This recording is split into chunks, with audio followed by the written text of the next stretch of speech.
finally made it to the Thompson Family Historic House Museum. Now let's see how my colonizer ancestors lived.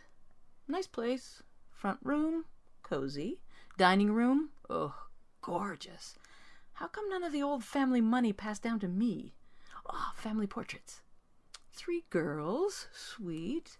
So this one is Elizabeth, my great-great-grandmother, and her sister Annie, and... Whoa, who's this cutie?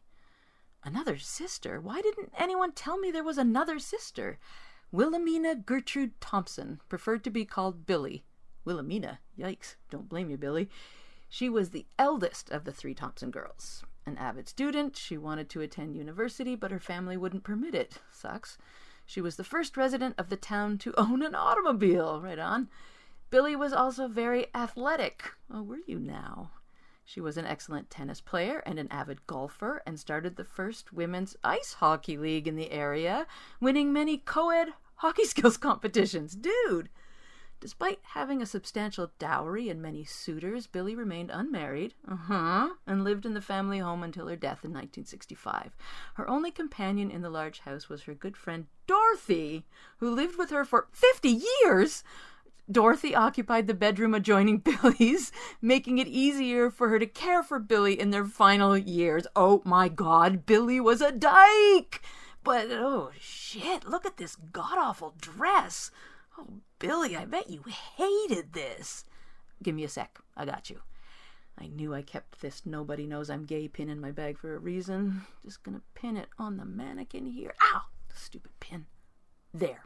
Fixed it. Now everyone will know you're a huge homo. Or, wait, what would they call you? Lesbian. Sapphic. Unnatural. They called me much worse than that, I can assure you. The fuck? Who said that? It was me, Bill. Billy. Wilhelmina. No. Yes. Where? Look beside that god-awful dress. Where? Can you still not see me? Let me try a bit harder. There. Ah! Holy fuck. Sorry. Holy fuck. You're a ghost. I am. But I can see right through you. Underclothes and everything. How rude. Oh my God. Is it? I'm sorry. I'm joking, love. Okay. But hey, you died old, like 90 years old. You look, what, 36? 45. Really? You look great. This is how I looked in the absolute prime of my life. I was rich. I was handsome. I was fit as a fiddle. And no one came round to the house to disturb us. No one, uninvited, that is. Ooh, sounds like you've got some stories. Like you wouldn't believe. Spill. I think I should like to know who you are first. Tommy. Regina Thompson. Thompson, are you family? Yeah, you'd be my great-great-aunt on my dad's side. Yes, my sisters were very fruitful. So, Tom, eh? And are you? Am I what? Tom. You must be. Your clothes, your short hair. Do you golf? No. I mean, I have golfed. I mean, are you part of the ladies' golf club? I'm not part of the ladies' anything. The Blue Stocking Society? The sewing circle? Are you an invert, a handsome woman, a Tom, like me? Oh, yeah, I'm queer, and I have a wife, and a few lovers. The apple really doesn't fall very far from the tree, does it? Okay, Aunt Billy, it's time to spill the tea. Well, you clearly were able to read between the lines and figure out what I was, and that Dorothy and I were lovers. That bit they've written about adjoining bedrooms for nighttime nursing is too rich. I mean, we took care of each other at night all right, but not in the way they think.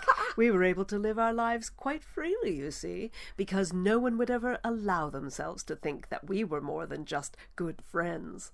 There was a whole group of us, the Ladies' Golf Club we called ourselves. We found each other in the late aughts when we were all in our 30s. Some of them had been married and widowed in the Great War, like my Dot. But a lucky few of us never had to pretend we were anything other than we were. A great bunch of lady lovers. Oh my God, this is awesome. But people must have guessed. Well, I was rich enough that I could pretty much do what I pleased. I caused a great stir with my sporting exploits in my youth, and then the auto. Oh, I would race around town with my goggles on and wink at all the pretty girls. If they noticed and blushed, I knew they were from me. For a time, the townsfolk gossiped about how unusual I was, but after some years, my eccentricities lost their novelty.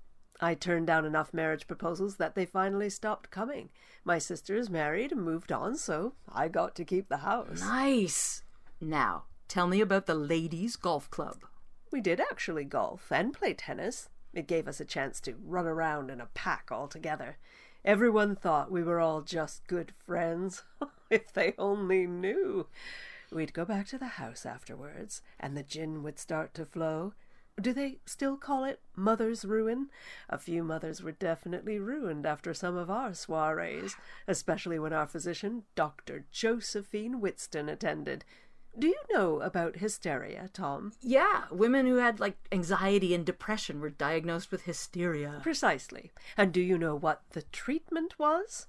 Electrical stimulation of the genitals until the occurrence of hysterical paroxysm. Are you saying what I think you're saying? Oh, yes. The lot of us got ourselves diagnosed, and our dear Dr. Joe would bring her vibrating machine, and we'd all take turns curing each other. With orgasms? Best damn disorder I ever had. Ha! Wild! I envy you. Must have been so exciting living a secret life like that. No. But I envy you not having to live in secret. What a beautiful thing it must be, to walk hand in hand with the ones you love, kissing each other without the fear of being discovered. And we lost a few friends that way. Love makes you careless, lust even more so. Do you want the museum to tell your real story, Billy? As your great-great nibbling, I can get them to do that. You can? Oh, Tom. Let's do it. I told you, Aunt Billy, I got you. It may have taken 125 years, but you finally get to come out. I'll throw you a party. Hell, I'll get you a float in the Pride Parade. Oh, how wonderful. Oh, dear, I think I have to go now. Yeah, you're fading around the edges a bit. Oh, it takes a lot of energy to appear to you like this. And I haven't had a jolt from that machine in decades. Ha! Okay, you go. I'm going to talk to the museum folks. I'm going to make them tell your story. I can't wait to tell Dot and all the lady golfers. Maybe you can meet them the next time you come. Hey, I'll bring my whole polycule. Your what? My very good friends. I see. Goodbye for now, Tom. Bye, Aunt Billy. I'm so glad I got to see you. Thank you, Tom. It feels good to finally be seen.